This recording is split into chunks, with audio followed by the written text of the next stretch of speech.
Hello दोस्तों, examination classes में आपका स्वागत है।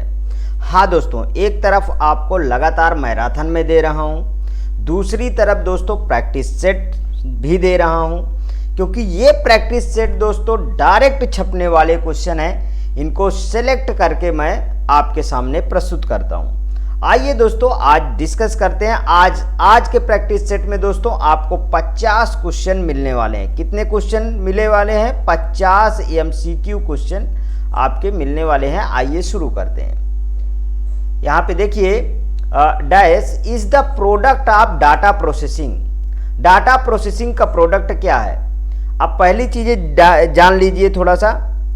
Data raw figure and facts होता है, ठीक है। इसमें मैं क्या इसके प्रीवियस में भी बताया था, रॉ फिगर एंड फैक्ट्स होता है डाटा, ठीक है, जिसमें capital A2 capital Z, small a2 small z, ठीक है, एट द रेट मतलब स्पेशल सिंबल, हैच, ETC, ये सब डाटा है। वहीं पे अगर सॉफ्टवेयर की बात करें तो सॉफ्टवेयर क्या है दोस्तों? Collection of program. क्या मैंने इसके प्रीवियस में आपको सब कुछ ये समझा चुका हूं। Collection of program, collection of program क्या हो जाता है दोस्तों? सॉफ्टवेयर बन जाता है, ठीक है। अ कंप्यूटर क्या है? एन इलेक्ट्रॉनिक्स डिवाइस है। तो इंफॉर्मेशन देखिए, यहाँ पे जो डाटा का कलेक्शन बन जाता है, जिसका एक कहिए कि एक मीनिंग की तरह यूज होने लगता है, उसको दोस्तों आप इंफॉर्मेशन कहेंगे। और इसका कौन सा ऑप्शन सही है? सी ऑप्शन के साथ हम चले जाते हैं कि इसका इंफॉर्मेशन सही होगा। ठीक, समझ में आया? अच्छा, इसमें आप ये वर्ड लिख लीजिए कि जिसकी आप क्या है, जिसका कोई मीनिंग निकलता हो, ठीक है, जो जिसका कोई मीनिंग निकलता हो उसी को आप इंफॉर्मेशन बोलेगो। जैसे मैं बोलता था कि सबसे छोटी यूनिट क्या है? Data I. उसके डाटा क्या है? Data raw figure and facts है। उसके बाद बताता था आपको कि क्या आया? कमांड आया। Collection of data is a command, ठीक है। फिर आया इंस्ट्रक्शन आया, ठीक। इंस्ट्रक्शन क्या है दोस्तों? कलेक्शन ऑफ कमांड और मीनिंगफुल डाटा, वो इंस्ट्रक्शन कहलाया। उसके बाद प्रोग्राम क्या है दोस्तों? कलेक्शन ऑफ इंस्ट्रक्शन, प्रोग्राम कहलाया। उसके बाद आपका आया सॉफ्टवेयर, ठीक है। उसके बाद बना क्या? सॉफ्टवेयर क्या है? Collection of program is known as software. समझ में आया? तो बिल्कुल करेक्ट है कि information is the product of data processing. ऐसे क्वेश्चनों को दोस्तों देख के ही एग्जाम में जाना, क्योंकि ये डायरेक्ट छप सकते हैं क्वेश्चन में, आपके पेपर में, sorry. Which of the following is a non impact printer. अब प्रिंटर की पूरी सीरीज बता चुका हूं। इम्पैक्ट प्रिंटर, ठीक है, नॉन इम्पैक्ट प्रिंटर। अगर ये नहीं याद आता है तो आप प्लेलिस्ट पे जाइए, ठीक है। अच्छा, बहुत सारे अभ्यर्थियों को मेरे पास फोन आता है कि सर अभी आप ये टॉपिक करवा दीजिए, वो टॉपिक करवा। भाई साहब, उसको आप प्लेलिस्ट पे देखिए, एक एक टॉपिक आपका कवर है प्लेलिस्ट में, ठीक है। यहाँ पे देखिए, daisy wheel printer, drum printer, laser printer. क्या कहा है? नॉन इम्पैक्ट प्रिंटर की इसने बात किया है, तो नॉन इम्पैक्ट प्रिंटर में क्या आएगा? लेजर प्रिंटर आएगा, ठीक है।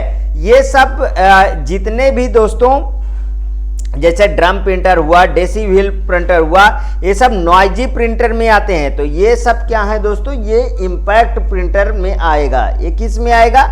ये इम्पैक्ट प्रिंटर में आता है। तो हमारा लेजर प्रिंटर वो नॉन इम्पैक्ट। इसी में और एक लिख लीजिए लेजर के अलावा। और जैसे आपका ये आता है ना, HP के जो आते हैं, HP के प्रिंटर, जैसे HP 525 है, ठीक है, जिसमें आपका ड्रम लगा रहा होता है, मतलब कि आपका, सॉरी ड्रम कहता हूं, टैंक लगा होता है। ये दोस्तों इसी के प्रिंटर हैं, मतलब कि ये सब किसके हैं? ये है नॉन इम्पैक्ट प्रिंटर है। नॉन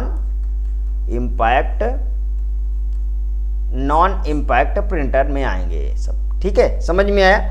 आगे देखिए, next question. Which of the following is not a sequential storage device? अब आपको मैं कल भी बताया हूं कि मेमोरी के दो प्रकार हैं। कौन कौन से? एक प्राइमरी, एक सेकेंडरी। तो यहाँ पे मैं फिर से थोड़ा सा आपको रिमाइंड करा देता हूँ। देखिए मेमोरी के दो प्रकार बताया हूँ, प्राइमरी और सेकेंडरी। ठीक है, इधर प्राइमरी मेमोरी और इधर आपका सेकेंडरी मेमोरी। ठीक है, सेकेंडरी मेमोरी। और जिसमें मैं प्राइमरी मेमोरी के फर्दर आपको बताया था दो पार्ट, कौन कौन से, रैम हो गया एक तो, और दूसरा क्या है दोस्तों, रोम हो गया। रैम के दो पार्ट बताया था, यस रैम है मतलब स्टैटिक रैंडम एक्सेस मेमोरी, और डी रैम है डायनेमिक रैंडम एक्सेस मेमोरी।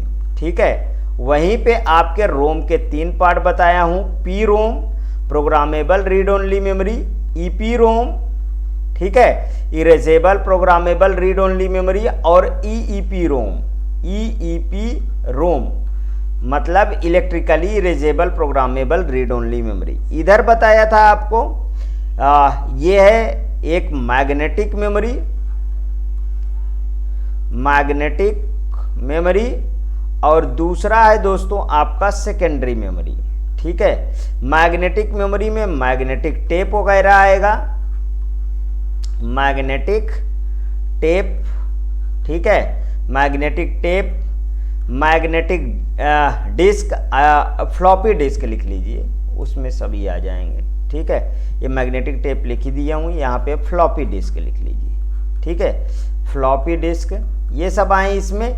और इधर सेकेंडरी मेमोरी में सीडी, डीवीडी, ब्लूरे डिस्क ये सब आए। देखिए प्राइमरी मेमोरी को ही वोलाटाइल कहते हैं।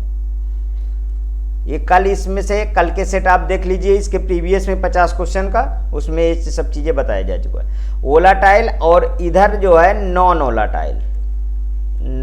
वोलाटाइल मेमोरी आती है। ठीक है, समझ में है। अब देखिए इसको कहते हैं प्राइमरी मेमोरी को प्रोसेसिंग मेमोरी, ठीक है, और इसको कहते हैं स्टोरेज मेमोरी। ठीक, समझ में आया इतना।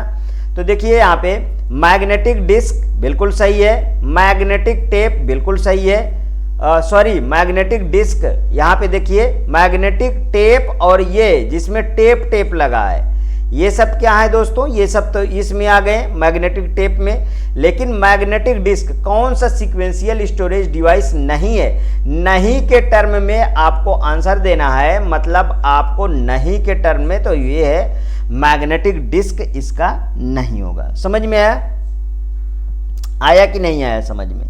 ठीक है, आगे चलते हैं। Next question, the octal equivalent of, इसका ऑक्टल आपको निकालना है। ठीक है, ये क्या है, ऑक्टल इक्विवेलेंट, इसका मतलब है कि ये क्या है, हमारा बाइनरी है और इसका ऑक्टल में संख्या निकालना है ना, इसका ऑक्टल में संख्या निकालना है। तो आइए इसका ऑक्टल में कैसे निकालेंगे उसको पहले आप समझिए। देखिए ये बाइनरी है और बाइनरी को आप ऐसे यहाँ पे लिख लीजिए 111010। अब आपको पता है यहाँ पे कि ऑक्टल में पेयरिंग 3 की होती है, हेक्सा में पेयरिंग 4 की होती है। मतलब कि आपका जो बेस है वो बेस कितना है, वो 3 है। ठीक है, बेस कितना है, 3 है। तो चलिए ये देख लीजिए यहाँ पे, इसमें 3-3 की पेयर हम बना लेते हैं, 3-3 के पेयर बना लीजिए यहाँ पे, 3-3 के पेयर ऑक्टल में बनते हैं। ठीक है, तो ये तो बाइनरी हमारा दिया था, ये क्या है, ये बाइनरी है। ये कितने की बाइनरी है, 2 की, और ये कितने की है, 7 की। तो इसका कितना बन गया, 72। ऑप्शन देखिए यहाँ पे 72, ये देखिए बी ऑप्शन बिल्कुल करेक्ट है। समझ में आया कि नहीं आया? आप बाइनरी टू आप ऑक्टल बना दिए हैं, 72 इसका आंसर हमने निकाल दिया। आइए नेक्स्ट क्वेश्चन पे। Bubble memory is bubble memory एक है sequential access device only, direct access device only, combination of sequential and direct access device. Bubble memory क्या होती है, बिल्कुल combination of sequential and direct access device होता है bubble memory. Bubble memory एक विशेष प्रकार का मेमोरी है जो मैग्नेटिक डोमेन का उपयोग करती है। किसका उपयोग करती है, मैग्नेटिक डोमेन का उपयोग करती है। ठीक है, किसका, मैग्नेटिक डोमेन का उपयोग करती है। या सीक्वेंशियल और डायरेक्ट दोनों तरह में एक्सेस करने में ये कैपेबल होती है। समझ में आया? तो मतलब सी ऑप्शन के साथ हम लोग चलते हैं। चलिए आइए next question. Data entry can be performed with all of the following except, मतलब कि डैश इसको छोड़कर डाटा एंट्री सभी से होता है। OCR डाटा एंट्री की बात कर रहा, OCR, OMR, कॉम की वॉइस रिकॉग्निशन सिस्टम। देखिए OCR ऑप्टिकल कैरेक्टर रीडर, इनका आप फुल फॉर्म पहले लिखिए तभी समझ में आएगा आपको। इसका फुल फॉर्म है ऑप्टिकल कैरेक्टर रीडर, ठीक, ऑप्टिकल कैरेक्टर और रीडर, ठीक है। और इसका OMR क्या? Optical mark recognition, optical mark recognition आ जाए या तो आप रिकॉग्नाइज आ जाए, ऑप्टिकल मार्क रिकॉग्नाइज, दोनों सही होंगे, ध्यान में रखिएगा दोस्तों। इसलिए जितने ऑप्शन बनते हैं सब बता दे रहा हूं। अब देखिए ये क्या है, OCR क्या है? मतलब OCR स्कैन किए गए टेक्स्ट को डिजिटल फॉर्म में कन्वर्ट करता है ये, ठीक है। और OMR क्या है? OMR आप जो परीक्षा सीट में जैसे ऑफलाइन पेपर होता है वहां पे आप जो सीट भरते हो वो OMR होता है। कॉम क्या है? कम्युनिकेशन पोर्ट होता है ये क्या है दोस्तों? ये है कम्युनिकेशन, यहाँ पे कम्युनिकेशन पोर्ट होता है, इसे कॉम कहते हैं। ये क्या है? एक कंप्यूटर और अन्य डिवाइस के बीच डेटा भेजने का ये माध्यम है, इससे डायरेक्ट डेटा एंट्री नहीं की जा सकती है। वॉइस रिकॉग्निशन क्या है? जो आप आवाज को मतलब टेक्स्ट में बदलता है, मतलब डेटा एंट्री में ये भी प्रयोग होता है। कौन कौन से होता है? कौन कौन से इसका होता है? मतलब ए होगा, बी, देखिए डाटा एंट्री में प्रयोग ए होगा, बी होगा और डी होगा। लेकिन इसमें क्या पूछा है? को छोड़कर, देखिए यहाँ पे आंसर जिसमें पूछे उसको आपको जवाब देना है। को छोड़कर, तो किसको छोड़ रहे हैं हम? ये इसको छोड़ रहे हैं, ठीक है। ये तो डाटा भेजने का माध्यम है ना, इसको डायरेक्ट एंट्री थोड़ी ना दी जाती है कोई चीज की, ठीक है। मतलब सी ऑप्शन के साथ हम लोग चले गए, ठीक, सी ऑप्शन बिल्कुल करेक्ट है। Next question, a program written in machine language is called, machine language में लिखा प्रोग्राम कहलाता है, असेंबलर कहलाता है, कंप्यूटर कहलाता है, ऑब्जेक्ट प्रोग्राम कहलाता है, मशीन कहलाता है। बताइए ये क्या कह रहा? मशीन लैंग्वेज में लिखा हुआ प्रोग्राम क्या कहलाएगा? बताएं आप मुझे। वो मशीन ही तो कहलाएगा, ठीक है। क्या कहलाएगा? मशीन कहलाएगा, जाहिर सी बात है। मशीन मैं बोलता हूं ना, मशीन लेवल लैंग्वेज, इसको हम क्या लिख सकते हैं? इसको हम लिख सकते हैं, इस जो मशीन भाषा में लिखा जाएगा उसे हम लिख सकते हैं मशीन लैंग्वेज प्रोग्राम। ये क्या कहलाएगा? मशीन लैंग्वेज प्रोग्राम कहलाएगा, ठीक है। इसमें कौन कौन आते हैं मशीन लैंग्वेज प्रोग्राम में? मशीन लैंग्वेज असेंबलर, असेंबली, देखो यहाँ पे असेंबलर क्या है? ये एक ट्रांसलेटर है। ये क्या है दोस्तों? ट्रांसलेटर है, ट्रांसलेटर है। इसका काम क्या है कि ये असेंबली लेवल लैंग्वेज को मशीन लेवल लैंग्वेज में कन्वर्ट करता है। समझ में आया? ऑब्जेक्ट प्रोग्राम को समझिए, कंपाइलर द्वारा जनरेट किया गया मशीन कोड होता है ये। इसको कौन जनरेट करता है? कंपाइलर जनरेट करता है, मशीन कोड होता है। लेकिन यह सीधे मशीन भाषा में लिखा हुआ प्रोग्राम नहीं होता, ध्यान रखिएगा। इसको कंपाइलर चेंज करता है, ठीक, समझ में आया? और ये क्या है? कंप्यूटर क्या है? यह मशीन को दर्शाता है ना, यह कोई प्रोग्राम नहीं है, ठीक, समझ में आया? यह मशीन को दर्शाता है, ठीक। तो इसका ऑप्शन क्या है? डी के साथ हम लोग चले गए ना, मशीन। हाँ बिल्कुल करेक्ट है दोस्तों, आगे चलते हैं। PPS stand for PowerPoint show, PowerPoint slide, PowerPoint save. PPS की बात कर रहा है, ध्यान रखिएगा। PPS confusion, no confusion, PowerPoint show इसे कहते हैं पीपीएस को। या एक फाइल एक्सटेंशन है दोस्तों। ये क्या है, पीपीएस क्या है, ये फाइल एक्सटेंशन है, फाइल एक्सटेंशन है, ठीक है, फाइल एक्सटेंशन है जो माइक्रोसॉफ्ट पावर पॉइंट द्वारा उपयोग किया जाता है। इसका मतलब यह हुआ कि पावर पॉइंट शो यानी यह फाइल सीधे प्रेजेंटेशन मोड में खुल जाएगी आपकी। किस में खुल जाएगी, प्रेजेंटेशन मोड में, प्रेजेंटेशन मोड में, ठीक है, सीधे तौर पे ये खुल जाएगी। समझ में आया। नेक्स्ट क्वेश्चन पे चलते हैं। Which of the following is directly controlled from a keyboard? इनमें से कौन कीबोर्ड से सीधे संचालित होता है? कार्ड पंच होता है, पंच पेपर टेप होता है, मैग्नेटिक डिस्क होता है, मैग्नेटिक टेप होता है, कीबोर्ड से सीधे संचालित होता है। बहुत अच्छा क्वेश्चन पूछा गया है ना। तो ये होता है दोस्तों पंच, कार्ड पंच होता है। ये कार्ड पंच क्या है भाई बताइए। यह कार्ड पंच मशीन की पुरानी कंप्यूटिंग टेक्नोलॉजी में उपयोग की जाती है। मैंने क्या बोला, मशीन की पुरानी कंप्यूटिंग टेक्नोलॉजी, कंप्यूटिंग, एक एक शब्द याद कर लीजिए, टेक्नोलॉजी में यह उपयोग की जाती थी। देखिए, जहां की बोर्ड से इनपुट देने पर कार्ड पर छिद्र किए जाते थे, यह एकमात्र डिवाइस है जो सीधे कीबोर्ड से नियंत्रित की जाती थी दोस्तों, उसको कहते हैं कार्ड पंच। ध्यान रखिएगा, ठीक है। नेक्स्ट क्वेश्चन पे चलते। तो इसका आंसर मैंने लगा ही दिया। आगे देखिए, व्हाट इज पाइथन।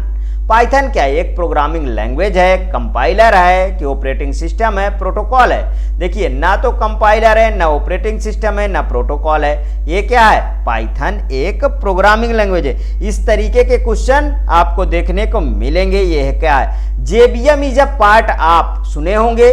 जेबीएम किसका हिस्सा है बताइए, सी शार्प का है, ओरेकल का है। जेबीएम किसका है भाई साहब, जानते हैं जावा का है, ठीक है, जावा का एक पार्ट है। आगे देखिए, computer memory consist of, computer memory में होता है रैम होता है, रोम होता है, पी रोम होता है, ऑल ऑफ दी एबव। अभी मैंने आपको ये सारा कंप्यूटर मेमोरी बताया है कि क्या क्या।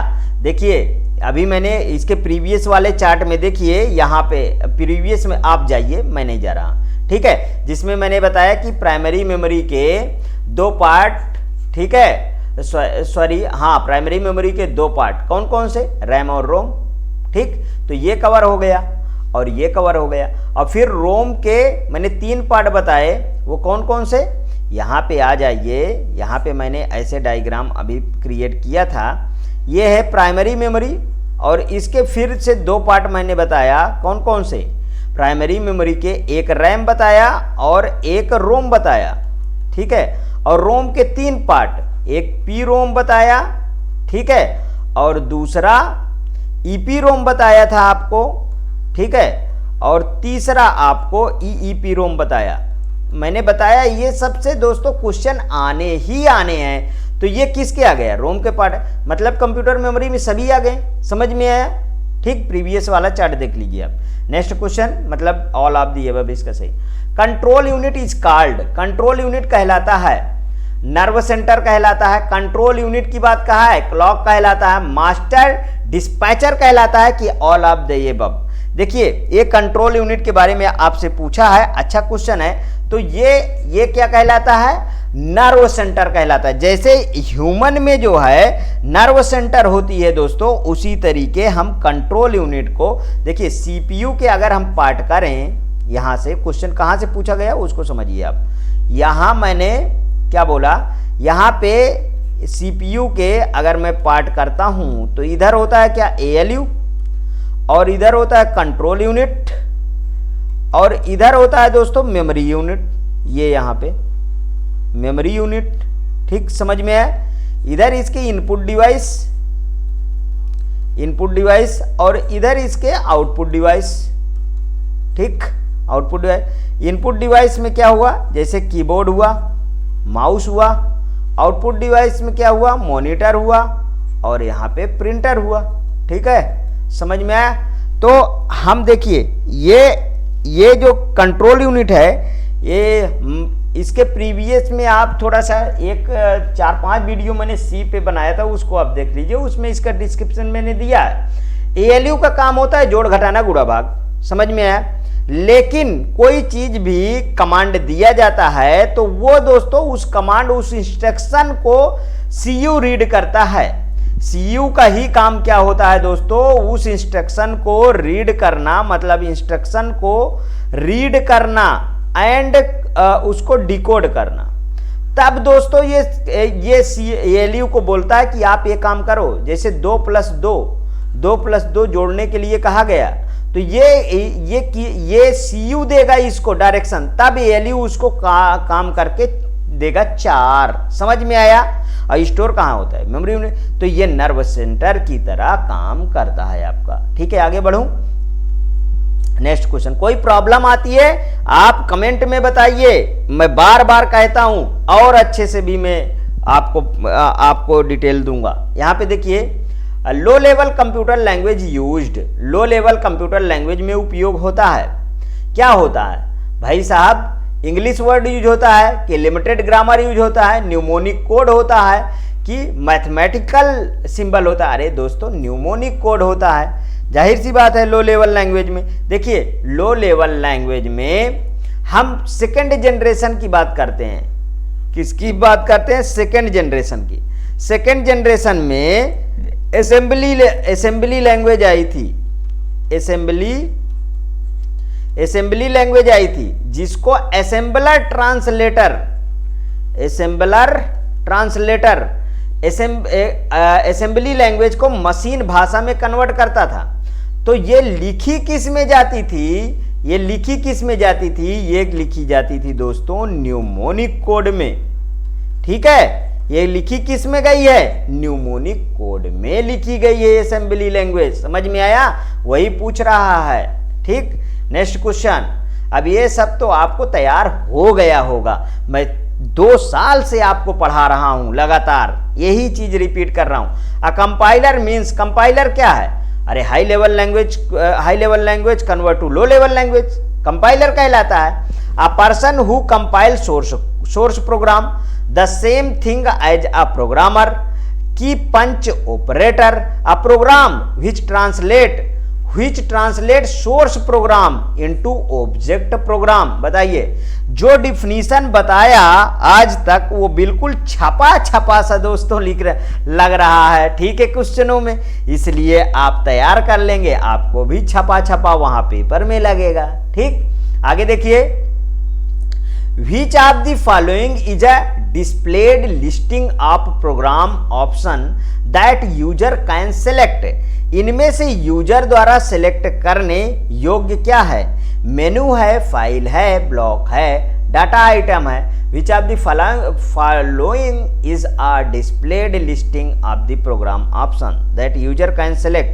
मेनू, ब्लॉक, फाइल, डाटा आइटम। क्या सेलेक्ट करेगा मेनू? बताओ, मेनू से ही तो सेलेक्ट करेगा, मतलब ए ऑप्शन सही है। जब कोई यूजर कंप्यूटर या सॉफ्टवेयर का उपयोग करता है तो उसे कई विकल्प दिखते हैं, उन्हें वह चुन सकता है। मेनू एक ऐसा इंटरफेस है, ये क्या है दोस्तों? ये एक इंटरफेस है। ये क्या है दोस्तों? ये एक इंटरफेस है जिसमें यूजर चूज करता है। यूजर क्या करेगा? यूजर चूज करेगा अपने अकॉर्डिंग कि हमको क्या चाहिए। जैसे क्या चूज करेगा? फाइल चूज कर सकता है, ठीक है, एडिट चूज कर सकता है, ठीक है, उसके बाद और क्या चूज कर सकता है? व्यू चूज कर सकता है। ये सब आप इसमें से चूज कर सकते हैं। समझ में आया? ओवरऑल समझ में आया? नेक्स्ट क्वेश्चन पे मूव करता हूं।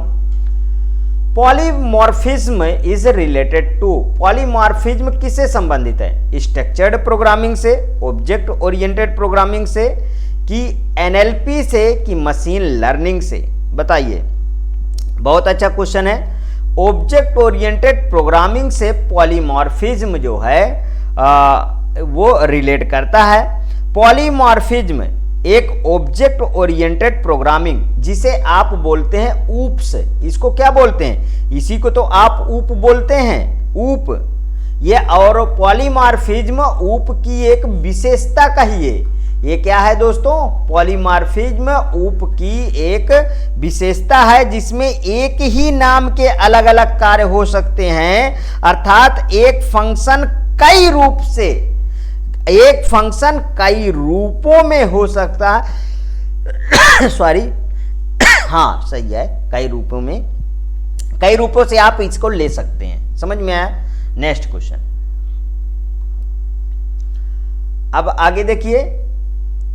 Sorry, which function of a computer is responsible for permanent storage of data? इनमें से कौन स्टोरेज फंक्शन के लिए जिम्मेदार है? स्टोरेज फंक्शन के लिए क्या इनपुट होगा? नहीं, इनपुट तो कंप्यूटर को हम देते हैं, आउटपुट कंप्यूटर से हम लेते हैं। सीपीयू, सेंट्रल प्रोसेसिंग यूनिट में ये सब काम होते हैं। लेकिन स्टोरेज फंक्शन की बात किया है तो स्टोरेज फंक्शन में तो हमारा केवल मेमोरी आएगा ना। मेमोरी ही तो स्टोर करने के काम, अभी हम मेमोरी का पूरा स्ट्रक्चर आपको समझाए। ठीक है, आगे देखिए। Data warehouse is data warehouse क्या है? Part of Java,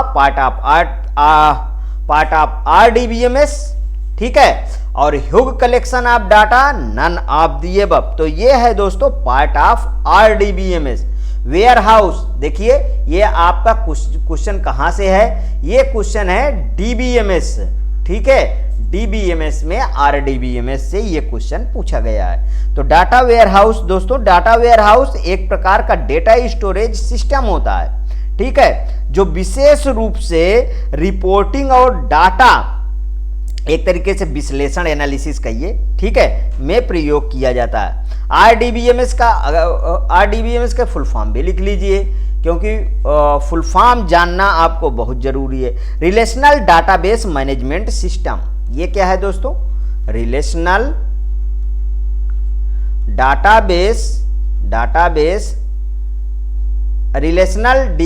database management system. समझ में आया? ठीक है, ये बहुत सारे, अगर हम कहें कि बहुत सारा आपका डेटा है तो उसको कलेक्ट करने के लिए हम RDBMS का प्रयोग करते हैं। समझ में आया? आगे चलिए। Which one is use to express logic gate? Logic gate किसके द्वारा प्रदर्शित होता है? Set theory, numerical technique, artificial intelligence, Boolean algebra. किसके द्वारा होता है? किसके द्वारा होता है बताइए? भाई जाहिर सी बात है बूलियन अलजेब्रा में होता है। और लॉजिक गेट्स में कौन कौन से आते हैं इसको आप देख लीजिए। लॉजिक गेट्स में जैसे एंड, और, ठीक है, नॉट, ये क्या बन गया, ये सब क्या है? ये लॉजिक गेट्स। ठीक है, ये आते हैं आपका। बूलियन अलजेब्रा में केवल 2 मान होते हैं, इसको समझ लीजिए। 2 मान होते हैं, वो कौन कौन से होते हैं? 0 को फॉल्स बोलते हैं और 1 को ट्रू बोलते हैं। ठीक है, ठीक, इनमें 2 मान उपयोग किए जाते हैं। नेक्स्ट क्वेश्चन में, welcome to an dash device, sorry webcam में वेलकम मैंने पढ़ दिया। वाह, मेरी भी इंग्लिश पढ़ने के तरीके कुछ अजीब हो गए हैं। Webcam is an device. Webcam क्या है बताइए? वेबकैम है क्या? आउटपुट है कि इनपुट है? मेमोरी तो है ही नहीं, देखिए प्रोसेसिंग नहीं है, तो आपके पास 2 ही ऑप्शन बचता है ना कि वेबकैम क्या है। वेबकैम से हम कैमरे को मतलब कि हम फोटो खींचते हैं ना। ठीक है, तो इसका ऑप्शन सी सही होगा। Next, the list of instruction to be executed by a computer is known as. Computer द्वारा एग्जीक्यूशन किए जाने वाले इंस्ट्रक्शन की सूची को क्या कहा जाता है? एग्जीक्यूशन किए जाने वाले इंस्ट्रक्शन की सूची का, अभी इसके प्रीवियस में इसको डिस्कस किया हूं। हार्डवेयर कहा जाता है, सॉफ्टवेयर कहा जाता है, लैंग्वेज कहा जाता है कि प्रोसेस कहा जाता है? बताइए, बहुत अच्छा क्वेश्चन है दोस्तों। उसे सॉफ्टवेयर कहा जाता है। ठीक है, क्या कहा जाता है, उसे सॉफ्टवेयर कहा जाता है। Next question, a variable must have, variable must have, variable में आवश्यक होना चाहिए, वेरिएबल में क्या आवश्यक होना चाहिए बताइए, क्या आवश्यक होना चाहिए, साइन बिट होना चाहिए, स्टोरेज लोकेशन होना चाहिए, कि डाटा टाइप होना चाहिए, कि ऑल ऑफ दी एबव होना चाहिए। कौन सा सही है इसका ऑल ऑफ दी एबव। देखिए साइन बिट भी होगा, वेरिएबल में क्या होगा, साइन बिट भी होगा, ठीक है। साइन बिट का मतलब क्या है, देखिए साइन बिट में या तो पॉजिटिव, या तो आपका पॉजिटिव, या तो आपका निगेटिव, ठीक है, साइन बिट में या पॉजिटिव या निगेटिव, ठीक। और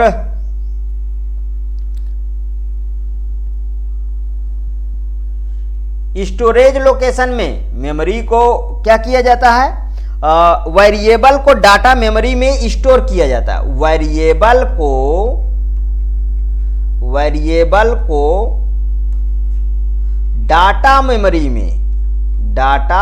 में स्टोर किया जाता है, ठीक। डाटा टाइप क्या है, डाटा टाइप में कौन कौन से आते हैं, इंट आता है, ठीक है, फ्लोट आता है, कैर आता है, ठीक, कैर आता है।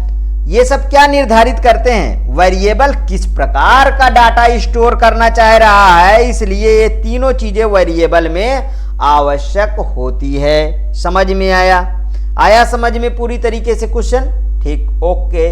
Next question, all data to be stored and process in computer are transform or represented as a sequence of to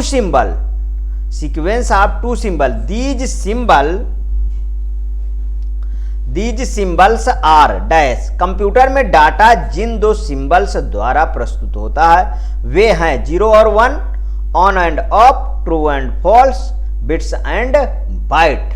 बताइए, अच्छा कुछ देखिए तुम्हारा मतलब क्या है कि ये फसाऊ क्वेश्चन पूछ रहा है।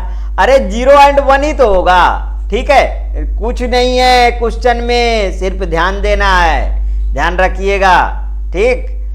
Main memory is called, main memory कहलाता है, बताइए मेन मेमोरी क्या कहलाता है, हार्ड डिस्क तो कहलाएगा ही नहीं, सेल से कोई मतलब नहीं, ठीक है। यहाँ पे रैम ही तो है मेन मेमोरी, रैम को तो ही मैंने बताया कि ये प्राइमरी मेमोरी के अंतर्गत आती है, किसके अंतर्गत आती है, प्राइमरी मेमोरी के अंतर्गत आती है, अभी मैंने इसके प्रीवियस में ही बताया, ठीक है। प्राइमरी मेमोरी के अंदर दो पार्ट होते हैं, एक रैम हुआ और एक क्या हुआ, रोम हुआ। प्रीवियस आप जो है मतलब क्वेश्चनों को आप देखिए, शुरू से क्वेश्चन देख के तब यहां आइएगा, तभी सारी चीजें समझ में आएगी, अदरवाइज दोस्तों इधर उधर होगा। Computer work only on 1 and 0 pattern instructions made up with it called. Computer में 0 और 1 द्वारा निर्मित निर्देश इट इज कॉल्ड प्रोग्रामिंग। देखिए programming language, machine code, instruction, data, कौन सा सही है? 0 1 से क्या निर्मित होता है बताएंगे, क्या निर्मित होता है? मशीन कोड निर्मित होता है। मैंने बताया था ना, मशीन कोड को ही क्या बोलते हैं? इसको बोलते हैं लो लेवल लैंग्वेज, लो लेवल लैंग्वेज, ठीक है। और इसी को मशीन लेवल लैंग्वेज भी बोलेंगे, मशीन लेवल लैंग्वेज। इसी को 0 1 की लैंग्वेज बोलेंगे, इसी को बाइनरी लेवल लैंग्वेज बोलेंगे, ठीक है, बाइनरी लेवल लैंग्वेज। समझ में आया? ये सब आप याद कर लीजिए, ठीक है, ठीक। तो इसका बी ऑप्शन बिल्कुल करेक्ट है। Next question, the example of system software is.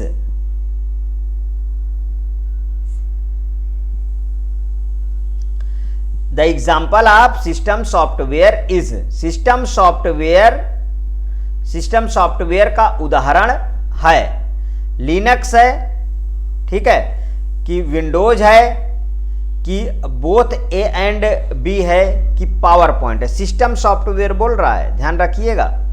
System software Linux, Windows, both A and B. देखिए, ये लिनक्स भी ऑपरेटिंग सिस्टम है, विंडोज भी ऑपरेटिंग सिस्टम है। जो ऑपरेटिंग सिस्टम है वो सिस्टम सॉफ्टवेयर कहता है, सिस्टम सॉफ्टवेयर के अंतर्गत आएंगे, ठीक है, सिस्टम सॉफ्टवेयर के अंतर्गत। और वहीं पे एक होता है एप्लीकेशन सॉफ्टवेयर। देखिए, सिंपल वर्डों में आप समझिए, जो सिस्टम को चलाने के लिए यूज होता है उसे सिस्टम सॉफ्टवेयर कहते हैं। जो आप मतलब यूजर ओरिएंटेड होगा, जो यूजर ओरिएंटेड होगा उसे बोलते हैं, क्या बोलते हैं, उसे एप्लीकेशन सॉफ्टवेयर बोलते हैं। यूजर ओरिएंटेड एप्लीकेशन सॉफ्टवेयर जैसे एमएस वर्ड, ठीक है, एमएस वर्ड, ये सब क्या है, यूजर ओरिएंटेड सॉफ्टवेयर हैं। नेक्स्ट, इसमें एक और लिख लीजिए, बहुत अच्छा पूछा जाता है, डीबीएमएस, ठीक है, ये भी एप्लीकेशन सॉफ्टवेयर है। आगे देखिए, knowledge discover and data mining are associated with. Knowledge discovery and एवं डाटा माइनिंग किससे संबंधित है? डाटाबेस से, ओरेकल से, इंटरनेट डाटा वेयर हाउस से। बताइए, अच्छा क्वेश्चन मिला आपको, डाटाबेस से संबंधित है। फिर से अभी इसके पहले आया था ना, वेयर हाउसिंग ना, आया था ना, तो ये सब किससे संबंधित है? ये है दोस्तों डाटाबेस से संबंधित। आगे देखिए, analytical is related with. Analytic किससे संबंधित है?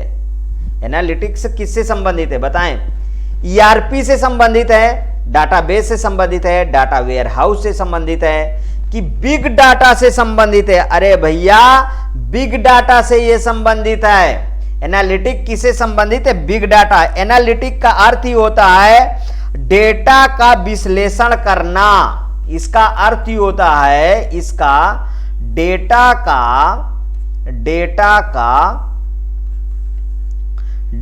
का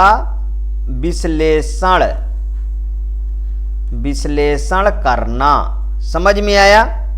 उपयोगी जानकारी प्राप्त की जा सके, जैसे कि ट्रेंड, पैटर्न क्या है, प्रेडिक्शन क्या है, ये सब इससे हम किया जाता है। बिग डाटा एक ऐसा शब्द है जो विशाल मात्रा में डेटा को दर्शाया जाता है, जिसे पारंपरिक तरीके से, ये ट्रेडिशनल तरीके से हम स्टोर एंड प्रोसेस नहीं किया जा सकता है। एनालिटिक में इन बड़े डेटा सेट्स का उपयोग करके महत्वपूर्ण जानकारी हम निकाल सकते हैं। डेटा वेयर हाउस डेटा को एकत्रित करके रिपोर्टिंग के लिए उपयोगी, लेकिन एनालिटिक्स मुख्यतः बिग डाटा से ही संबंधित होता है। ठीक, नेक्स्ट क्वेश्चन, ये क्या है? हाँ, Hadoop and MapReduce are related with. Hadoop and MapReduce किससे संबंधित है? DB2 से है, कि RDBMS से है, कि जावा से है, कि बिग डाटा से है? बताइए किससे संबंधित है? ये भी दोस्तों बिग डाटा से है। ठीक है, हैडूप एंड मैप्रेड्यूस दोनों जो है बिग डाटा से जुड़े होते हैं दोस्तों। यह टेक्नोलॉजी बहुत बड़े पैमाने पर डेटा को प्रोसेस और स्टोर करने के लिए हम उपयोग करते हैं। हैडूप एक ओपन सोर्स फ्रेमवर्क है। हैडूप क्या है दोस्तों? जानते रहिए। हैडूप ओपन सोर्स फ्रेमवर्क है। हैडूप ओपन सोर्स एक फ्रेमवर्क है, ठीक है, जो बिग डेटा डिस्ट्रीब्यूटेड रूप में स्टोर प्रोसेस करता है। डेटा मतलब कि HDFS हैडूप डिस्ट्रीब्यूटेड फाइल सिस्टम में स्टोर करता है। किस में स्टोर करता है? HDFS में। इसका फुल फॉर्म क्या है? हैडूप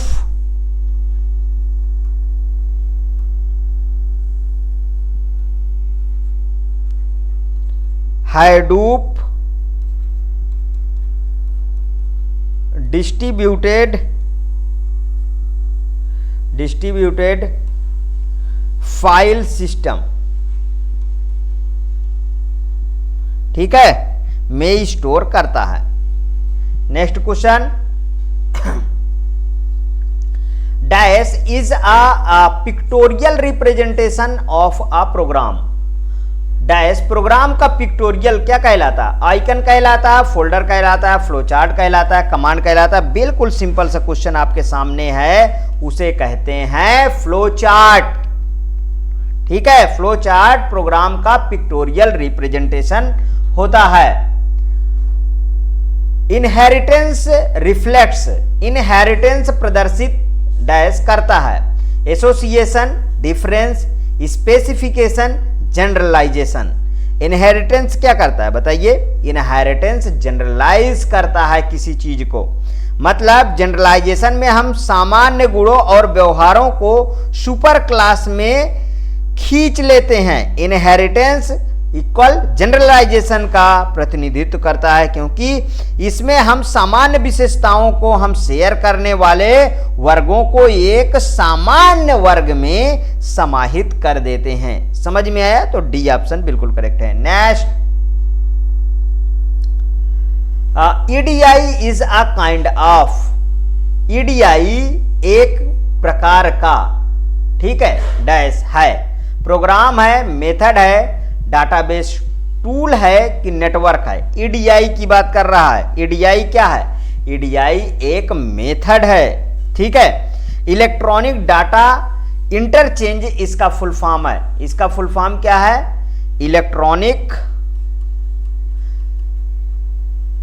देखिए जैसे जैसे जहां जहां से मुझे मिल रहे हैं क्वेश्चन, उस तरीके से सबको आपको मैं आपके सामने कर रहा हूं, क्योंकि आप पूरी तरीके से तैयार रहें। ठीक है, इलेक्ट्रॉनिक डाटा इंटरचेंज, ठीक, एक प्रकार का मेथड है जो दो व्यवसाय में आपस में डेटा का आदान प्रदान करता है। ई कॉमर्स से ये क्वेश्चन है, किससे है? ई कॉमर्स, ध्यान रखिए, और ये आपके सिलेबस में लिखा हुआ है, इसलिए क्वेश्चन आपको देखने को मिला। आगे देखें, reader dot readline is as input syntax for.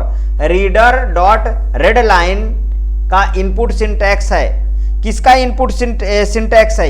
ये है दोस्तों पाइथन का, इसको हटा दीजिए।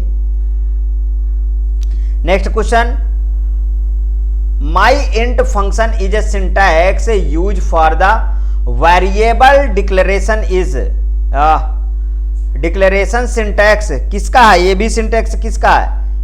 ये सिंटैक्स है दोस्तों पाइथन का। दोस्तों ध्यान रखिएगा, ये दोनों क्वेश्चन जो है आप कंप्यूटर ऑपरेटर नहीं, प्रोग्रामर के लिए यूज होंगे। ठीक है, एक आध दो क्वेश्चन मैंने डाल देता हूं इस तरीके के, ठीक है,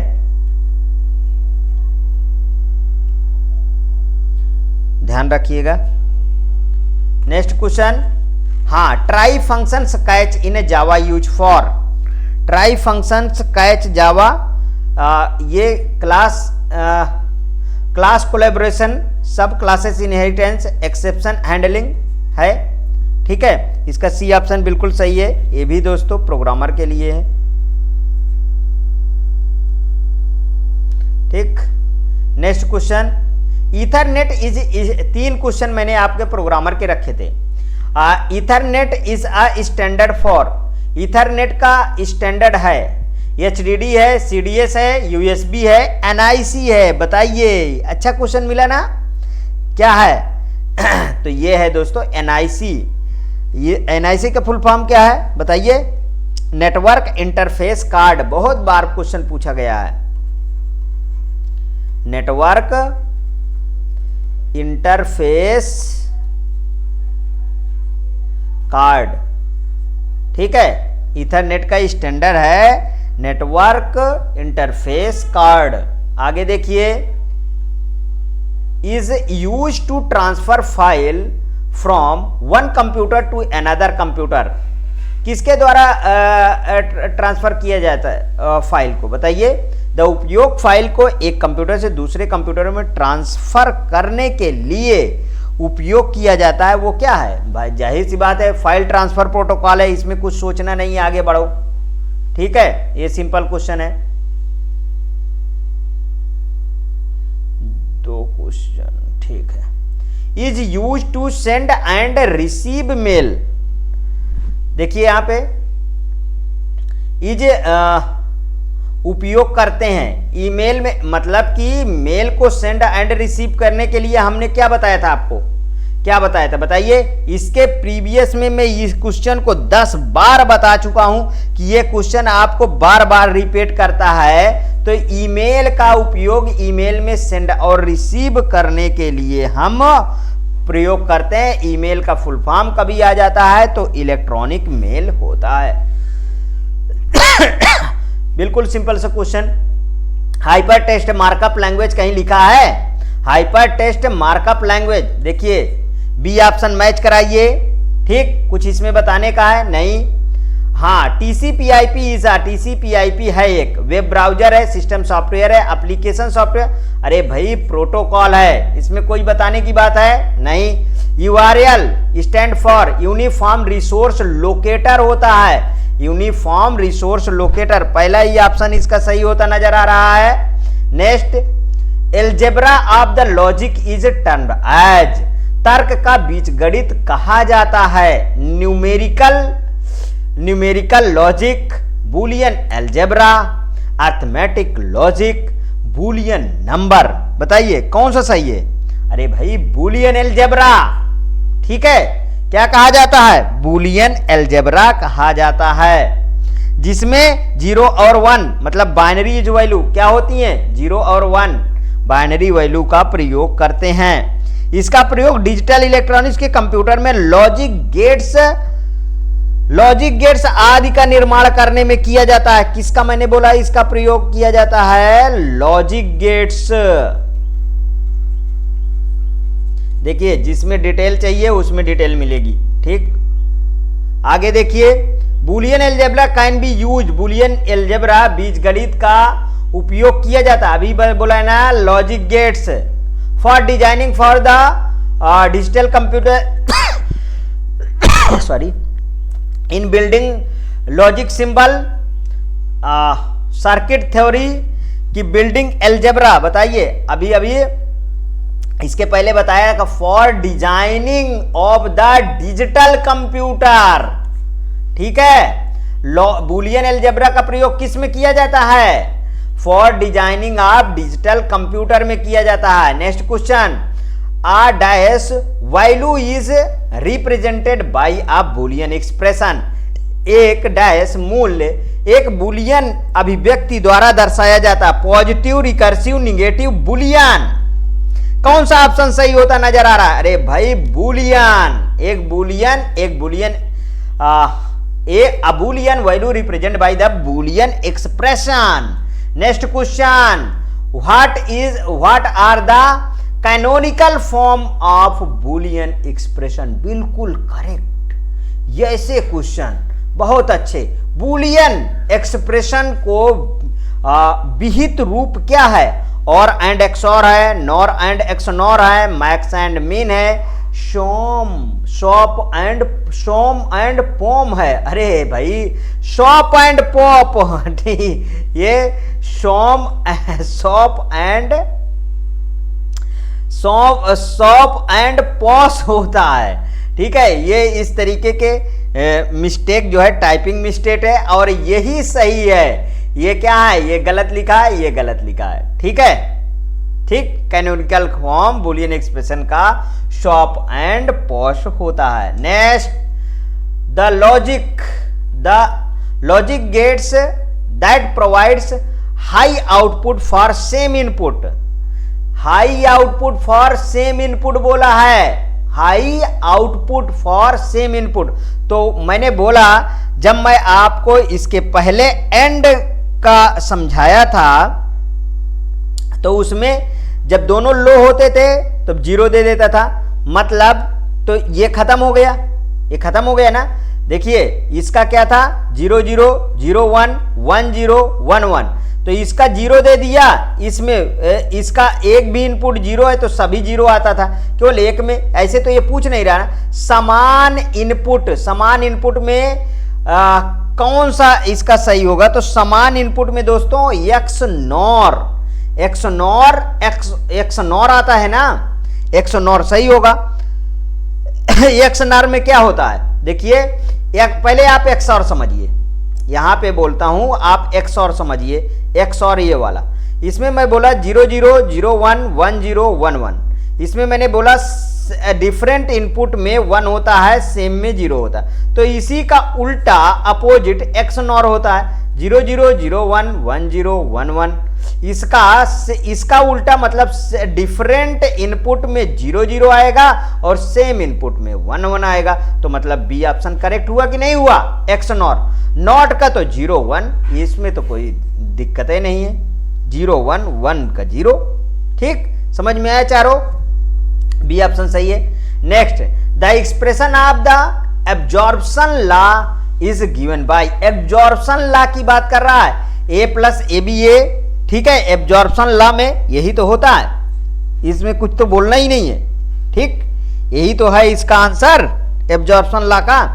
देखिए एब्जॉर्प्शन लॉ में मैं सिद्धांत आपको बताता हूं, A plus A B equal to A, ठीक है, ए इसमें से कॉमन ले लो, ठीक है, ये ठीक, तो ए प्लस ए कॉमन, मतलब इस तरीके इसको हम लिख सकते हैं, ये मैथमेटिकल की तरह कॉमन नहीं लेना है आपको, ठीक है, तब भी इसका ये आता है था ना। अगर किसी ए के साथ उसका एंड और दूसरा टर्म ए बी जोड़ दिया जाए तो उसका परिणाम केवल ए आना चाहिए। देखिए जैसे मैंने लिया ए इक्वल टू 1 लिया एंड बी इक्वल टू 0 लिया, ध्यान से समझिएगा, तो ए बी लिया, तो ए बी में 1 इंटू 0 किया तो क्या है 0 आया ना, तो ए प्लस ए बी लिया, ठीक है, तो देखिए यहां पे 1 डाला प्लस इसका तो 0 यहां से आ गया, ये वाला 0 आ गया, ठीक है, इसको 0 रखो तो ये क्या आएगा, ए ही तो आएगा, इसका मान, अच्छा इसका मान पहले 1 लिख के तब मैं 0 लिखता हूं, देखिए कैसे, इसका मान क्या है 1 आया और 1 का क्या है, यही तो माने थे, ठीक, समझ में आया कि नहीं आया, नहीं समझ में आया था थ्योरेटिकल वीडियो जाके प्लेलिस्ट में देखिए। Next question, according to Boolean law A plus 1, अभी तो बोला यार ए आता है, ठीक है, समझ में आया, अभी तो इसके प्रीवियस में ही तो मैंने बोला कि ए आता और ये का 1 आता है, ठीक है, तो मतलब इसका क्या आंसर हो जाएगा, इसका आंसर हो जाएगा 1, ये और है ना, आर है, तो इसका ऑप्शन 1 सही हो जाएगा। इसको भी कहिए समझा देता हूं, ठीक है, देखिए कैसे आया, समझते रहिए साहब। बूलियन नियम में a प्लस 1 इक्वल 1, ठीक है, ये और गेट में अगर कोई एक इनपुट भी 1 हो तो आउटपुट आपका 1 आता है, कैसे, और गेट का यहां पे पहले बनाओ 0 0 0 1 1 0 1 1, इसमें यहां पे केवल 0 होता है, कोई भी एक इनपुट 1 है तो सभी में क्या आएगा 1 आएगा, ठीक है। तो अब यहां पे देखिए हम इसको लिए a और a प्लस 1 लिए, ठीक है, a प्लस 1 लिए ना, अब इसमें देखो मैंने इसका 0 तो इसका 1, ठीक है, आया 1, तब भी इसका क्या है 1 आया, मतलब चाहे ये की वैल्यू कुछ भी हो, 0 हो या 1 हो, अगर हम उसमें 1 जोड़ते हैं तो उसका आउटपुट हमेशा और हमेशा क्या आएगा 1 आएगा, तो 1 इसका करेक्ट आंसर हो गया, समझ में आया जरूर। आगे देखिए, अच्छा ये वाला कॉन्सेप्ट देखिए, इसके प्रीवियस में बता चुका हूं, ए प्लस ये, ठीक है, ए प्लस, इसी को तो हम ऐसे लिखे थे अभी, ए प्लस ए बी, इसका मान ए आएगा कि नहीं, यही तो है एब्जॉर्प्शन लॉ, तो क्या मैं इसको ऐसे नहीं लिख सकता क्या, ए प्लस बी, अभी तो बोला इसका भी मान तो ये है, यही तो है, इसको सिद्धांत से सिद्ध करके दिखाऊं, चलो आज सिद्ध करके दिखाना। देखिए मैंने बोला इसका मान ये होता है, ये प्लस है, ठीक है, ध्यान रखिएगा, इसका मान ये होता है। किस तरीके से, देखिए इस लॉ के अनुसार जब कोई वेरिएबल ए किसी दूसरे वेरिएबल के साथ और करके फिर एंड करता है, मतलब पहले और करेगा और फिर एंड करेगा, ठीक है, एंड किया जाता है, तो उसका असर नहीं होता है, अंतिम उत्तर वही पहला वेरिएबल ही होता है। किस तरीके से, जैसे मेरे पास दो इनपुट हैं, ए बी है, ठीक है, और ए प्लस बी है, और इधर ए प्लस बी कर देते हैं। तो यहां पे देखिए 0 0 0 1 1 0 1 1 लिया, ठीक है। तो यहां पे इसका जो इसका मान ले लिए, तो इसका मान a प्लस बी करेंगे, a प्लस जब b करेंगे हम और ऑपरेशन करेंगे, तो एक भी इनपुट है हाई, तो उसका सबका मान क्या होगा, हाई होगा। ठीक है, समझ में आया।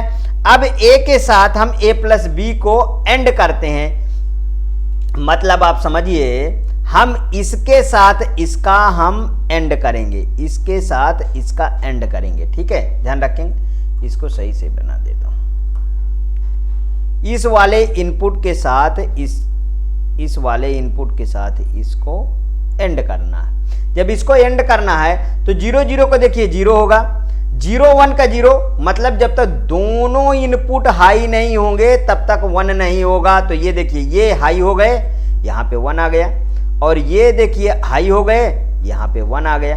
तो वही तो कह रहा है, देखिए सेम टू सेम ये का आया ना, यहाँ पे आया कि नहीं आया। तो यही तो सही हुआ, यही तो आपको मैं सिखा रहा हूं कब से कि इसका ए सही होगा, ठीक, डी ऑप्शन। समझ में आया? नहीं समझ में आता तो और डिटेल से पढ़िए, और पूरा प्लेलिस्ट में ये सब वीडियो भर भर के मैंने बता रखा है, वहां से जाके एक्सेस किए। ये रहे आपके 50 क्वेश्चन आज के कंप्लीट, ठीक है। अभी और भी आपको मैं प्रैक्टिस सेट दूंगा लगातार, आप इनको लगाते रहिए, ठीक। हाँ, यदि दोस्तों आपको अच्छा लगा तो प्लीज और प्लीज मेरे एग्जामिनेशन चैनल को आप सब्सक्राइब कर लीजिए। यदि आप सब्सक्राइब किए कि तो और डिवाइसेस से आप सब्सक्राइब करवाइए।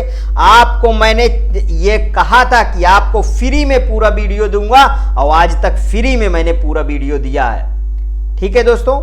ओके दोस्तों, थैंक यू।